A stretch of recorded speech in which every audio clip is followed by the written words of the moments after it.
Marie et ses amis poètes vous proposent aujourd'hui un poète qui s'est inspiré de la joie. Jacques Prévert, un poète et scénariste français, né le 4 février 1900 à Neuilly-sur-Seine et mort le 11 avril 1977 à Aumonville-la-Petite, dans la Manche. Auteur d'un premier succès, le recueil de poèmes « Paroles », il devient un poète populaire grâce à son langage familier et à ses jeux sur les mots. Et voici maintenant l'école des beaux-arts. Dans une boîte de paille tressée, le père choisit une petite boule de papier et il la jette dans la cuvette devant ses enfants intrigués. Surgit alors, multicolore, la grande fleur japonaise, le nénuphar instantané, et les enfants se taisent, émerveillés. Jamais plus tard dans leur souvenir, cette fleur ne pourra se faner.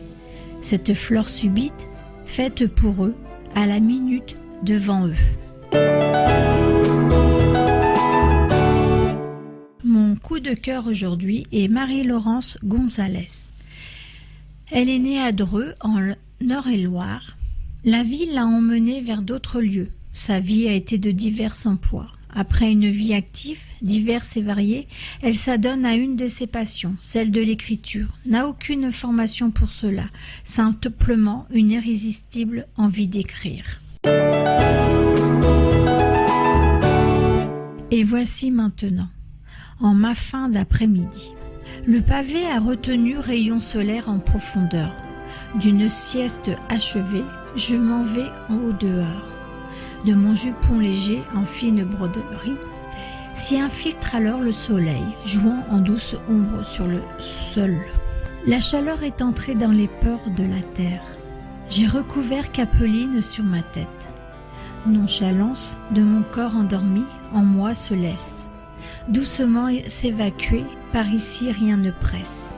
Mon jardin se remplit de la douceur du soleil tournant, me donnant jeu de lumière dans buissons et plantes.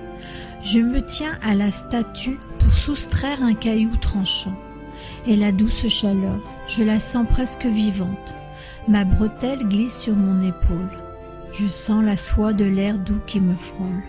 Surprenant le contraste avec l'intérieur, car dehors la différence s'installe sur ma peau presque froide. J'ai soudain envie de boire de l'eau fraîche. Je vais aller là-bas sous la tonnelle.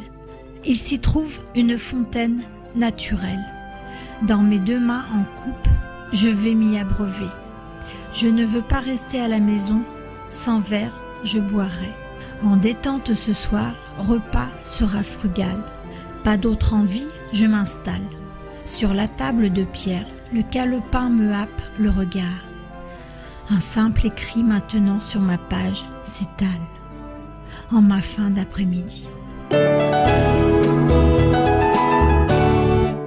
Marie et ses amis poètes vous remercient et vous donnent rendez-vous mercredi prochain. Au revoir.